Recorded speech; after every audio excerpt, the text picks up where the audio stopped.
पुणे जिल्हा दूध उत्पादक संघ अर्थात कात्रज दूध संघाचे संचालक अरुण चांभारे यांचं संचालकपद राज्याचे दुग्ध व्यवसाय विकास मंत्री अतुल सावे यांनी ठरवले अपात्र।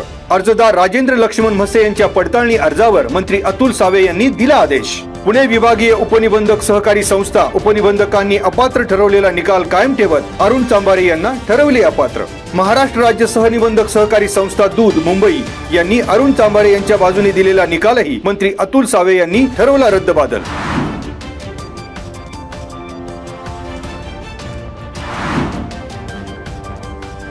राज्याचे दुग्ध व्यवसाय विकास मंत्री अतुल सावे यांनी अपात्र ठरवल्यानंतर कात्रज दूध संघाचे संचालक अरुण चांभारे यांची उच्च न्यायालयात धाव। मंत्री अतुल सावे यांच्या आदेशाविरोधात अरुण चांभारे यांनी मुंबई उच्च न्यायालयात मागितली दाद। येत्या शुक्रवारी म्हणजेच 8 ऑगस्ट रोजी उच्च न्यायालयात अरुण चांभारे यांच्या अपिलावर सुनावणी होणार।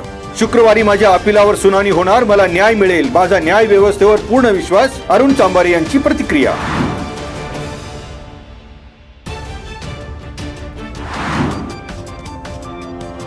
राज्यातील श्री क्षेत्र भीमाशंकर, श्री क्षेत्र घृणेश्वर, श्री क्षेत्र त्र्यंबकेश्वर, श्री क्षेत्र औंढा नागनाथ आणि श्री क्षेत्र परळी वैजनाथ या 5 ज्योतिर्लिंगाच्या विकास आराखड्याची प्रभावी आणि वेगाने अंमलबजावणी व्हावी यासाठी 5 वरिष्ठ सनदी अधिकाऱ्यांची नियुक्ती। मुख्यमंत्री देवेंद्र फडणवीस यांचे निर्देश, नियमितपणे आढावा आणि समन्वय साधणार। श्री क्षेत्र भीमाशंकर या ज्योतिर्लिंग आणि त्याच्या विकास आराखड्याच्या अंमलबजावणीसाठी सामान्य प्रशासन विभागाच्या अतिरिक्त मुख्य सचिव श्रीमती व्ही राधा यांची नियुक्ती। श्री क्षेत्र भीमाशंकर तीर्थ क्षेत्र विकास आराखड्यातील 148 कोटी 37 लाख रुपयांच्या सुमारे 11 कामांना देण्यात आली मंजुरी।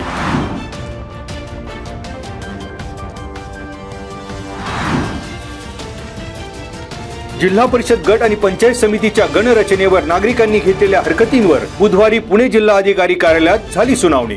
खेड तालुक्यातील 8 गट आणि 16 गण रचनेसाठी एकूण 87 हरकती। राजकीय पक्षांच्या पदाधिकारी आणि कार्यकर्त्यांच्या हरकतीनंतर प्रशासन काय निर्णय घेणार, तालुक्यातील नागरिकांचं लागलं लक्ष। प्राप्त झालेल्या हरकती आणि सूचनांवर विभागीय आयुक्त सुनावणी घेऊन निर्णय देणार। 18 ऑगस्ट रोजी अंतिम प्रभाग रचना मान्यतेसाठी राज्य निवडणूक आयोगाकडे सादर केली जाणार।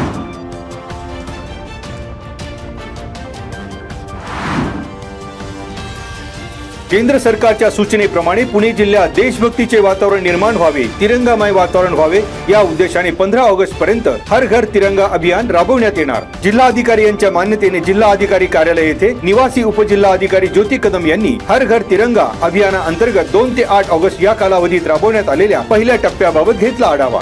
जिल्ह्यात मागील 3 वर्षापासून हर घर तिरंगा अभियान या वर्षीचे अभियान 3 टप्प्यात राबवण्यात येत असून या अभियानाअंतर्गत दुसरा टप्पा 9 ते 12 ऑगस्ट तर तिसरा टप्पा 13 ते 15 ऑगस्ट या कालावधीत राबवण्यात येणार।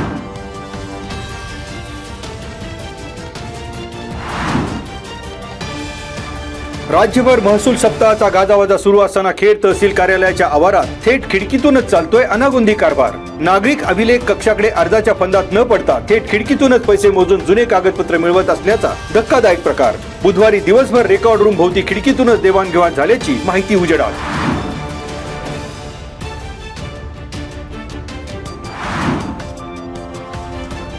खेड तालुक्यातील कान्हेवाडी बुद्रुक येथील खालच्या ठाकरवाडी येथे माऊली सेवा प्रतिष्ठानच्या माध्यमातून मोफत कपडे वाटपचा कार्यक्रम। राखी पौर्णिमेनिमित्त कान्हेवाडी बुद्रुक गावच्या सरपंच उर्मिला दत्ता रुके आणि सामाजिक कार्यकर्त्या विजया शिंदे यांनी केलं 100 नवीन साड्यांचे वाटप। कपडे वाटप कार्यक्रमात आणखीन उत्साह वाढला। माऊली सेवा प्रतिष्ठानचे अध्यक्ष कैलास दुधाळे यांचे समाजाभिमुख कार्य।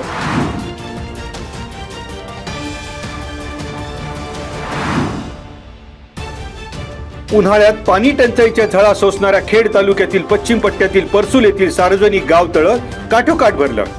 गावकरी महिलांच्या हस्ते जलपूजन। जिल्हा परिषदेचे माजी सदस्य शरद बुट्टे पाटील यांची उपस्थिती।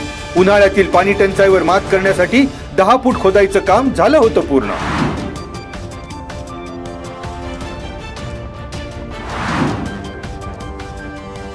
बालकुस्ती आणि कुस्तीगीरांची संख्या वाढवण्यासाठी खेड तालुक्यात प्रथमच 14 ते 17 वयोगटासाठी गुरुवारी 7 ऑगस्ट रोजी होणार बाल चषक कुस्ती स्पर्धा।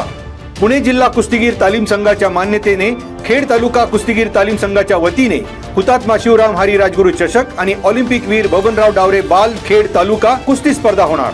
कुस्ती क्षेत्रातील नामवंत पैलवान संदीप भोंडवे, मेघराज कटके, बाळासाहेब चौधरी, आदर्श गुंड, विशाल थोरवे आणि विजय पवार आदींच्या उपस्थितीत होणार स्पर्धेचं उद्घाटन।